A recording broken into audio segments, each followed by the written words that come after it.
अस्सलाम वालेकुम नाजरीन, आप देख रहे हैं कैपिटल टीवी और कैपिटल टीवी की खुसूसी ट्रांसमिशन के साथ मैं हूं आपका मेज़बान ज़ैनुल हसन। नाजरीन, T20 वर्ल्ड कप की ट्रांसमिशन है जिसमें आपको हर मैच के साथ हमने बाखबर रखा और हर मैच में हम हाजिर होते रहे। आज का मैच फाइनल मैच था, अगर इसको कहा जाए कि क्या शानदार फाइट बैक किया पाकिस्तान ने, गो के एक छोटा टोटल था। What a final match it was. इस बार बॉयज का जो पैशन और कमिटमेंट और जिस तरह से हमारी वापसी हुई वर्ल्ड कप में, दैट वाज अमेजिंग। मेरा नहीं ख्याल कि किसी को भी अपनी टीम से शिकायत होगी, क्योंकि खेल की वजह हार जीत नहीं, खेल तो जिंदगी का हिस्सा है, ये खेल दिल में है। What a final match. इस बार बॉयज का पैशन और कमिटमेंट, जिस तरह से हमारी इस कप में वापसी हुई, जिस तरह से हम ये देख रहे थे कि शायद हम सेमीफाइनल भी नहीं खेल पाएंगे, लेकिन फिर हम न सिर्फ सेमीफाइनल खेले बल्कि इस सेमीफाइनल में बेहतरीन परफॉर्मेंस दी, न्यूजीलैंड को हमने हराया। और उसके बाद आज का जो मैच है, आज की जो गेम है, आज की गेम के ऊपर अगर हम बात करें तो आज की गेम में जो मेन गलती मैं समझता हूं हमारी बैटिंग लाइन से हुई, वो सारी की सारी जिम्मेदारी हमारे बैटर्स की है कि वो एक अच्छा टोटल सेट ना कर सके और इसी वजह से हमें आज शिकस्त का सामना करना पड़ा। जहां तक बात है बॉलिंग की या अगर बात करें हम फील्डिंग की, तो इन दोनों डिपार्टमेंट्स में पाकिस्तान ने बेहतरीन खेल का मुजाहिरा किया। आज के मैच में क्या हुआ और किस तरह से हम इस मैच को जीत सकते थे, उसके ऊपर भी हम बात करेंगे। राजा असद अली हमारे साथ मौजूद हैं। राजा असद अली, वेलकम कहूंगा आपको। किस तरह से आज के मैच को देखते हैं? स्टार्ट में इनिंग्स में हम ये देख रहे थे कि हमारे जो बैटर्स हैं वो काफ़ी परेशानी में नजर आए। पावर प्ले की अगर बात करें तो हमेशा की तरह पावर प्ले में पाकिस्तान सिर्फ 39 रन ही कर सका, जबकि अगर इसका कंपैरिजन हम इंग्लैंड के पावर प्ले के साथ करते हैं तो 60 से ज्यादा रन इंग्लैंड की जानिब से बनाए गए। शायद यही एक वजह है कि जिसकी वजह से हम इस मैच में उस तरह से कामयाबी हासिल नहीं कर सके। बहुत अच्छी गुफ्तगू आपने की। ये purely on the basis of cricket आपने बात की है। इसमें कोई कालस नहीं था, इसमें कोई ऐसी आपने बात नहीं की जिससे हम ये बदगमानी की फजा पैदा करने की कोशिश कर रहे हो। लेकिन आज जो खेल हुआ, देखें, सारी चीजें, एक दिन भी होता है, वो इंग्लैंड के हाथ में चली गई। उन्होंने टॉस जीता, एक ऐसी विकेट जो कि वैसी नहीं थी जो हम एक्सपेक्ट कर रहे थे, जो वर्ल्ड कप में खासा रही है 160-70 वाली, ये बिल्कुल विकेट नहीं थी। आप देख रहे हैं कि आदिल रशीद ने 1-1 फुट टर्न की, वो भी आउट कर गए। फास्ट बॉलर भी उनके छाए रहे। वॉक्स ने बड़ी अच्छी बॉलिंग की, मतलब सारों ने कफायती बॉलिंग की। बेन स्टोक्स ने भी अच्छी बॉलिंग की, and so was other their seam bowlers. Curran was formidable, बिल्कुल ठीक लग रहे थे वो, तो सारी चीजें उनके लिए ठीक गई। अगर हम ये तो बात बाद में करने वाली होती है ना, वाइज आफ्टर इंस्टेंट हो जाए तो हम कह दिए ऐसा होता तो ऐसा होता। बात यह है कि हम थोड़ी सी एफर्ट और करते, इसको फाइनल की तरह अगर और थोड़ा जोश दिखाते और 155-60 हो जाता तो फिर इंग्लैंड के लिए मुश्किल हो जाता। लेकिन फिर भी मैं कहूंगा जो हमारी लिमिटेशन थी इन टर्म्स ऑफ बैटिंग, वो हमें पता था। मैंने सुबह एक ट्वीट भी किया था जिसमें मैंने कहा था कि हमें ज़हनी तौर पर तैयार रहना चाहिए और बाद में कोई ऐसी बात करनी चाहिए, क्योंकि हमें हमारी कमजोरियों का पता था। ये अच्छा किया कि आप जैसे जो ब्रॉडकास्टर्स हैं, जो टीवी नेटवर्क्स हैं, वो लोगों को एजुकेट करते रहे कि हमारी ये कमजोरियां हैं, ये प्लसेस हैं। जो प्लसेस से वो हमारे सामने आए। आप देखें ना कि अब जो इंग्लैंड के सरकर्दा बॉलर हैं, सॉरी बैट्समैन हैं, उन्होंने immediately after the post match उनके कमेंट्स में उन्होंने कहा कि पाकिस्तान ने बड़ी शानदार बॉलिंग की। तो ये वो चीजें हैं, हम अपने आप को बिला वजह वर्ल्ड बीटर मत समझे। हमारी जो कमजोरियां हैं वो आपको भी पता है और मुझे भी पता है, उनको डिस्कस करने का ये वक्त नहीं है। वक्त ये है कि हम ये बात अपने नाज़रीन को बताएं कि हमारी टीम ने बड़ा अच्छा परफॉर्म किया है, हमें फाइनल तक लेकर गए हैं, हमने सारे मैचेस एंजॉय किए, right from the beginning ups and down आते रहे। इंडिया और जिम्बाब्वे के खिलाफ हम इस तरह खेले कि हमने खुद उनको मैच जितवाए, वो हमसे जीत नहीं सकते थे, हमसे बेहतर टीम में नहीं थी। बिसाइड दिस पॉइंट हमने जो मैच सेमीफाइनल और फाइनल क्वालिफाई किया है, दैट ये एक हिस्ट्री है और बड़ी अच्छी बात है। ठीक है कि लोग याद रखते हैं फाइनल जीतने वाली टीम को और रनर अप को कोई याद नहीं रखता, लेकिन बहरहाल ये एक अच्छी बात है कि with in span of few months हमने और ये हमने 2 फाइनल खेल लिए ग्लोबल इवेंट के, तो दैट इज वंडरफुल। हमारी बड़ी मार्केट है, हमारी को 22-23 करोड़ लोग हैं। अगर इंडिया को सेटिस्फाइड कर दे तो बड़ी फॉलोइंग है क्रिकेट की। आई थिंक ऐसे जो क्रिकेट का बिजनेस है, क्रिकेट रिलेटेड एक्टिविटीज हैं, उसमें मैनी फोल्ड इजाफा होगा। आगे बड़ी अच्छी क्रिकेट हो रही है पाकिस्तान में भी, और आई होप के हम और इस पे आगे बढ़ेंगे। और हमारी टीम जो है उसमें उसके पूल में इजाफा होगा कि शॉर्ट कवरिंग से मिडिल ऑर्डर में वो दूर हो जाएगा। राजा साहब यहाँ पर आज मैं ये बात कहना भी मुनासिब समझूंगा, जब आज मैच देख रहे थे हम तो हम कुछ इस तरह से भी सूरत हाल बनी, इस तरह से भी लगा कि शायद आज इंग्लैंड की किस्मत भी इंग्लैंड के साथ खेल रही है। आप नसीम शाह का ओवर देखें, किस तरह से बेहतरीन बॉलिंग का उनकी जानिब से मुजाहरा किया गया और जिस तरह से इंग्लैंड के बैटर्स नसीम शाह को उनकी बॉल के बाद देख रहे थे वो यकीनी तौर पर दाद दे रहे थे। फिर जिस तरह से शाहीन अफरीदी की इंजरी हुई वो भी एक मैच का टर्निंग पॉइंट था। ये बस देखिए वो कैच पकड़ते हुए वो थोड़ा अपना ट्विस्ट करके अपना एंकल ये हुआ और हम अपने मेन स्ट्राइक बॉलर को हम उसको उसके ओवर मुकम्मल नहीं करवा सके, तकरीबन 2 ओवर वो नहीं कर सके। तो ये तो हुआ, ये लक फैक्टर था, ये जो एंकल का ट्विस्ट होना, अब ये तो उनकी कोई कोताही नहीं थी ना, या वहां पे कोई मैदान के अंदर कोई गड़ा ही था जहाँ पे उनका पैर पड़ गया, बस वो एक गलत जगह उनका वजन पड़ गया और उसके बाद फिर जाहिर है कि वो मजीद अपना जो पहला मुकम्मल नहीं कर सके, जिसका पाकिस्तान को बड़ा नुकसान हुआ। एग्जैक्टली अच्छा राजा साहब, हारिस के मुतालिक आप क्या कहेंगे? इससे पहले सेमीफाइनल में भी हम ये देख रहे थे, ऑब्जर्व ये कर रहे थे कि जिस तरह की शॉट सिलेक्शन है मोहम्मद हारिस की, गो के इससे पहले मैच में सेमीफाइनल से पहले मैच में हारिस की जानिब से अच्छी कारकर्दगी दिखाई गई, तेज खेल का उनकी जानिब से मुजाहिरा किया गया, लेकिन सेमीफाइनल में भी हमने ये देखा कि जो शॉट्स की सिलेक्शन थी हारिस की उसको बेहतर किया जा सकता था। 2 कैचेस ड्रॉप किए न्यूजीलैंड ने उनके, लेकिन तीसरी मर्तबा भी जब उन्होंने कैच डाला तो वो कैच उनका पकड़ा गया और विकेट गई। आज के मैच में भी हमने ये देखा कि जिस तरह से वो हर बॉल को हिट करने की कोशिश कर रहे थे, आप नहीं समझते अगर ठहर कर बॉल को रीड करके, पिच को रीड करके शॉट मारी जाती ज्यादा बेहतर होता हारिस के लिए? देखिए वो अभी कुछ दिखाने और कुछ सीखने के प्रोसेस में है और ये बड़ा मुकाबला था, इसलिए वो नजरों में भी आती है, लेकिन मेरे ख्याल में वो एक ऐसे क्रिकेटर है जिन पर अगर बाबर आजम इन्वेस्ट करे तो वो आगे जाके बहुत अच्छे क्रिकेटर साबित हो गए। हम अब एक खेल रहे थे ना, अब पाकिस्तान में जो सीरीज होगी अगर लिमिटेड ओवर न्यूजीलैंड के खिलाफ होते हैं तो वहां पर उनको मौका दिया जाना चाहिए। उनकी अजाफी पता आपको एक सहूलत और भी है, तो वो कहेंगे अभी नए हैं, ये बहुत तगड़ी टीम थी जिसके खिलाफ हमने आज खेला है और हमें उम्मीद करनी चाहिए कि ये चीजें ऐसा ऐसा ग्रो करती जाएंगी, हम एक ग्लोबल पावर बनने के प्रोसेस में हैं, इसमें हम इंशाअल्लाह कामयाब हो जाएंगे। ये कोई आज का जो मैच है ये कोई आखिरी फाइनल तो नहीं है, ये इवेंट्स होते रहेंगे और पाकिस्तान इसमें अगर अच्छी कारकर्दगी दिखाता रहे तो इसमें कोई शक नहीं कि हम वो एक जो प्रोडक्ट बनाने के प्रोसेस में है पाकिस्तान की टीम को, या जो लोग इसके जिम्मेदार हैं वो उनको जरूर कामयाब होना चाहिए। बिल्कुल ठीक। अच्छा राजा साहब, आने वाले टूर्नामेंट्स के हवाले से आप इस टीम को किस तरह से देखते हैं? पाकिस्तान की टीम की अब तक की जो परफॉर्मेंस रही है, आप समझते हैं कि वर्ल्ड कप के बाद एक अच्छा आगाज कर सकेगी आने वाले जो टूर्नामेंट्स है पाकिस्तान की टीम? देखिए ये अब पाकिस्तान की मांग में इजाफा होगा। आप ऑस्ट्रेलिया को, साउथ अफ्रीका को, इंडिया को, वेस्ट इंडीज को और न्यूजीलैंड को पीछे छोड़ के आगे चले गए हैं, तो आपकी जो डिमांड है क्रिकेट के पॉइंट ऑफ व्यू से उसमें तो ग्रां कदर इजाफा हुआ होगा। क्रिकेट हमारे पॉपुलर हुए हैं, हम फाइनल में पहुंचे हैं और कोई एक तरफा कार्रवाई भी नहीं हुई, हमने उनकी आधी टीम आउट कर दी थी, कुछ कैचेस ड्रॉप भी हुए, कुछ रनअप के मौके छूटे, तो इसमें आगे जाके आपकी क्रिकेट की डिमांड बढ़ेगी। इससे गुडविल एक जेस्चर जाता है कि ये टीम फाइनल से T20 वर्ल्ड कप की, और ये सबसे पॉपुलर फॉर्मेट है ग्लोबल क्रिकेट का।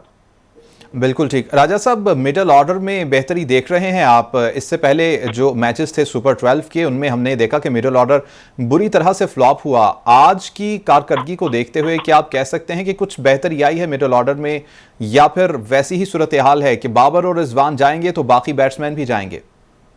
इसका इन्हिसार अब एक और चीज है जो मुझे लगता है कि वो लैकिंग है, और वो ये है कि कुछ लोग बाख्तियार नहीं हैं, जिसमें हेड कोच को मैं समझता हूँ, जो पॉजिटिव क्रिटिसिज्म है टीम के अंदर या बहस और तमखीस है वो नहीं होती। मुझे लगता है जो बाबर आजम चाहते हैं वो गुडी गुडी सब उनकी बात को मान लेते हैं, इसमें तबादला ख्याल होना चाहिए चेंजेस के हवाले से। आपने देखा जो भी चेंजेस की गई कारगर साबित हुई, यानी वसीम आए या अभी हालत की आप बात करते वो आए, तो उससे आपने देखा कि यकसर जो है वो टीम का जो एक परफॉर्मेंस ग्राफ है वो ऊपर चला गया।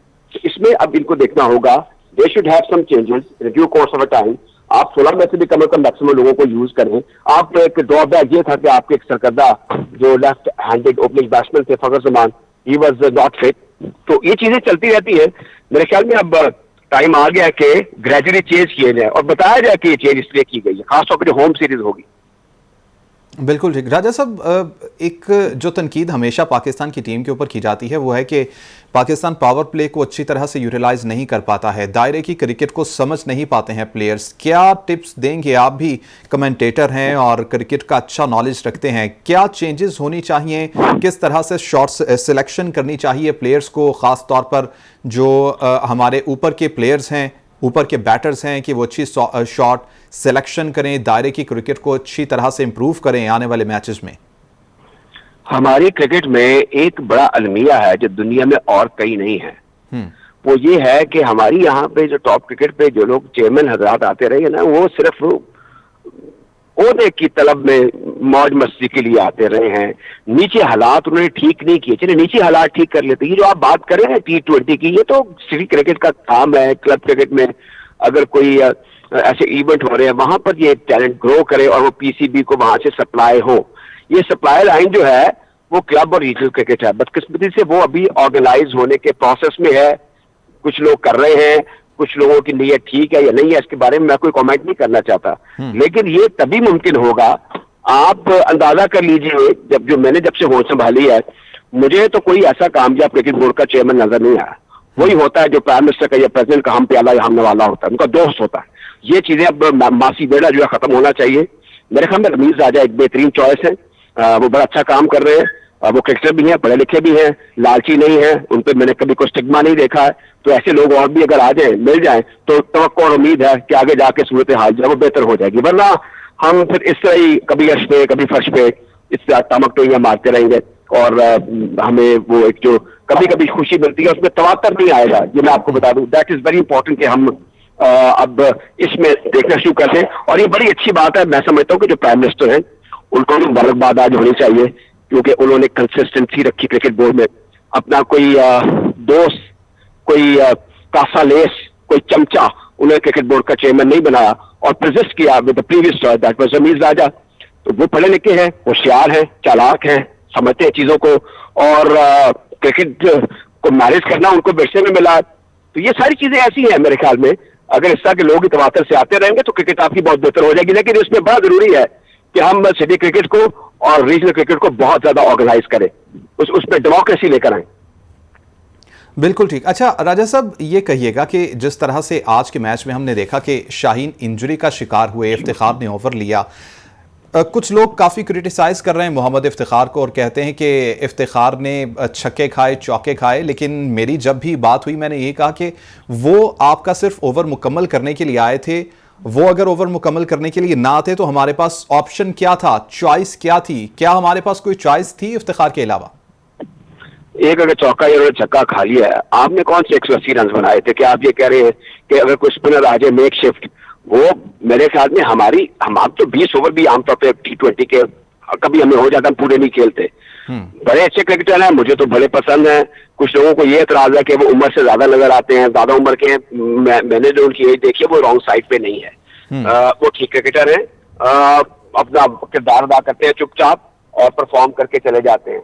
जहां तक आप फरमा रहे हैं ना कि अब मिडिल ऑर्डर की बात, मुझे आप कह रहे हैं, आपको देख लें कि आपका जो टॉप का जमाना रहा है वो वही रहा जिसमें आपके पास मिडिल और लोअर मिडिल बड़ा स्ट्रेंथन था, चाहे वो टेस्ट क्रिकेट हो, ओडीआई हो या फिर T20 हो। तो इसमें फिलहाल तो ये एक बड़ा अच्छा किरदार अदा कर रहे हैं। ये वैसे नहीं है कि मोहम्मद आसिफ की तरह के आके वो आसिफ अली की तरह के वो आके कोई 2 गेंदों में 12 रन बना ले। ये जरा संभल कर और सूरत हाल को बेहतर करने वाले खिलाड़ी हैं। अगर इन पर कॉन्फिडेंस इन्वेस्ट किया हुआ, मुझे खुद बताया मुआजम, लगता है कि इनके पीछे कोई लॉबी है, या ये किसी के दोस्त हो सकते हैं, या ये किसी के रिश्तेदार हो सकते हैं। ये तो वही टैलेंट है जो खुद अपने टैलेंट की बुनियाद पर, जौहर की बुनियाद पर ऊपर आता है। जब आप इफ्तिखार की बात कर रहे हैं, तो अगर इनकी कोई प्लेसमेंट इनसे बेहतर है तो लेकर आए, है नहीं है। देखिए ना, ये एक इशू है कि आप PSL से क्रिकेटर निकाल रहे हैं जो T20 के लिए तो मौजूद है, लेकिन वो उनको फिर टेस्ट क्रिकेट में भी डाल दिया जाता है, फिर वो ODI भी खेलते हैं। तो कुछ अब जितना हमारा ग्रोथ है पॉपुलेशन की, जो स्टार्टा जो हमारा क्रिकेट खेल रहा है, इसमें हमें पूल में हमें तवक्को करनी चाहिए कि उसमें ज्यादा इजाफा होगा, जो कि हो नहीं रहा। तो इसमें ये चीजें ऐसी हैं जो कि अब जो क्रिकेट बोर्ड का सदर दफ्तर है, इसमें सोच विचार होना चाहिए, स्ट्रैटेजी डिस्कस होनी चाहिए, लॉन्ग टर्म, शॉर्ट टर्म। मुझे नहीं खबरें मिलती कोई ऐसी बात हो रही है। हो सकता है कि हाई परफॉर्मेंस सेंटर में कुछ लोग इस तरह की बातें कर रहे हो, लेकिन मुझे वहां पर भी कोई उम्मीद नहीं है। वो इसलिए कि जो इंडिया के खिलाफ आखिरी ओवर हुआ जिसमें प्लेयर्स को रूल्स एंड रेगुलेशन का नहीं पता था, मेंटल स्ट्रेंथ के हवाले में कंडीशनिंग कोई हो रही है या नहीं हो रही है, तो ये सारी चीजें ऐसी हैं जो अब बदला हुआ जमाना है। क्रिकेट बोर्ड के पास माली वसाइल मौजूद हैं, पढ़े लिखे लोग भी हैं, ये नहीं कि वहां पे सारे नालायक बैठे हुए हैं। मेरे ख्याल में उनके जो मार्केटिंग के लोग हैं, मैनेजमेंट के लोग हैं, उनका HR का, कमर्शियल का, मार्केटिंग का बड़ा वसी तजर्बा है, और दे शुड डू ऑल, इनको ऑल आउट जाना चाहिए for the betterment of the Pakistan cricket. अब यहाँ पर हमारे जो इवेंट्स होते हैं पाकिस्तान में, उसमें बड़ा जरूरी है कि जो हमारे सिलेक्टर्स हैं ये ऑन ग्राउंड जाएं, लाहौर का, मुल्तान का, पिंडी का, कराची का दौरा करें, और छोटे शहरों में भी जाएं जहाँ पे कायजम ट्रॉफी की या T20 के मैचेस हो रहे हैं, और वॉच करें कि वहां से हम लोग को गौहर नायाब मिल जाए। ये बड़ा जरूरी है। और बाज़ औक़ात जो गौहर नायाब होता है वो एक सीजन के अंदर कोई फर्स्ट क्लास की कोई 4 सेंचुरी नहीं बनाता, कोई 1500 रन नहीं बनाता, वो क्लिक कर जाता है आपके माइंड को, आप किसी को देख के आप उसको इन्वेस्ट कर देते हैं। जैसे तौसीफ अहमद ऊपर आ गए थे अचानक, इस तरह के बहुत से लोग मिल जाते हैं। बैटिंग में भी आपको बड़े अच्छे पावर हिटर मिल जाते हैं, आप वर्कआउट करें हाई परफॉर्मेंस सेंटर में, तो वो एक आइकॉन बन जाते हैं। और ये जरूरी नहीं कि वो जीनियस ही आके आपको बाबर आजम की तरह मदद करेगा। जो दरमियाने दर्जे के मेहनती क्रिकेटर है वो भी बाज़ औक़ात आपको बड़े अच्छे नतीजे दे देते हैं। बिल्कुल ठीक। राजा साहब इफ्तिखार की बात कर रहे थे, मिडल ऑर्डर की बात कर रहे थे, शुएब मलिक का बड़ा नाम लिया जाता है, कहा जाता है कि शुएब मलिक को शामिल कर लिया जाता तो बेहतर होता। आप समझते हैं कि इफ्तिखार की जगह पर शुएब होते एक अच्छी चॉइस होती? मेरे ख्याल में मुझे तो बेहतरीन क्रिकेटर रहे हैं वो, लेकिन वो अब गुजरी हुई बहार हैं, और मुझे नहीं लगता कि वो अपने साथ कोई ऑनेस्टी करेंगे अगर वो खुद भी कहते रहते हैं। क्रिकेटर तो बड़े लाजवाब, मुझे नहीं पता, मैं नहीं समझता कि जब वो आ जाएंगे तो जैसे वर्ल्ड कप में इसमें खेलते आज हमारी टीम फिर हार जाती तो फिर उनके साथ जो कुछ हम लोग करते हैं, जो हमारी रवायत है, तो वो अच्छा नहीं होना था।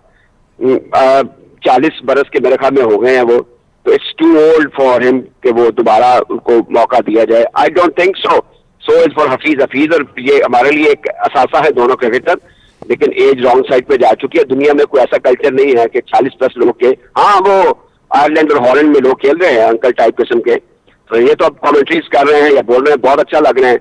मेरे ख्याल में इनको सिलेक्शन प्रोसेस में मौका दिया जाए। ये दोनों they are quite fit for the chairman of selected slot, इनको वहां पर मौका मिल जाए तो बड़ी अच्छी बात है। बिल्कुल ठीक। अच्छा राजा साहब, बॉलिंग की बात करें तो आमिर का नाम बार बार लिया जाता है, सोशल मीडिया पर भी हम देखते हैं कि आमिर को लोग दोबारा से ग्राउंड में देखना चाहते हैं। कहिएगा, क्या आमिर वैसे तो रिटायरमेंट ले चुके हैं और लेकिन ये चीज़ रिवाइव हो सकती है, आमिर को दोबारा वापस लाया जा सकता है, ज़रूरत है इस वक्त हमारे पास एक बॉलर की? देखिए, आने को तो वापस आ सकते हैं, लेकिन जिस तरीके से उस इदारे के ऊपर ये नुक्ताचीनी कर रहे हैं जिसने इनको मौका दिया दोबारा कि आप वापस आ जाएं, कभी कहते हैं कि फलां जब चेयरमैन होगा तो मैं नहीं आऊंगा, जब फलां चेयरमैन होगा तो मैं आऊंगा, ये क्या बात हुई? इस तरह आप वापस नहीं आ सकते। आप you are no more bigger than the game और द ऑर्गेनाइजेशन। तो ये तो वही बात ऐसी कर रहे हैं ना, ये पता नहीं इनको कौन पटिया पढ़ा रहा है कि आप ऐसी बात करें। चुपचाप आए, क्रिकेट खेलें, परफॉर्म करें, टीम में आए या ना आए, ये तो चेयरमैन ऑफ सिलेक्टर या सिलेक्शन कमेटी का काम है। वो जो बातें कर रहे हैं, मेरे ख्याल में उनको ये बातें ऐसी जेब नहीं देती। एक बड़े क्रिकेटर रहे हैं, पाकिस्तान की जो कामयाबियां रही है, खासतौर पर चैंपियंस ट्रॉफी में कामयाबी थी, उसमें बड़ा उनका अमल दखल है। ब्रिलियंट क्रिकेटर रहे हैं। अब वो क्या कर रहे हैं, क्या उनकी करंट फॉर्म है, फिजिकल कंडीशनिंग कैसी है, that remain to be scene.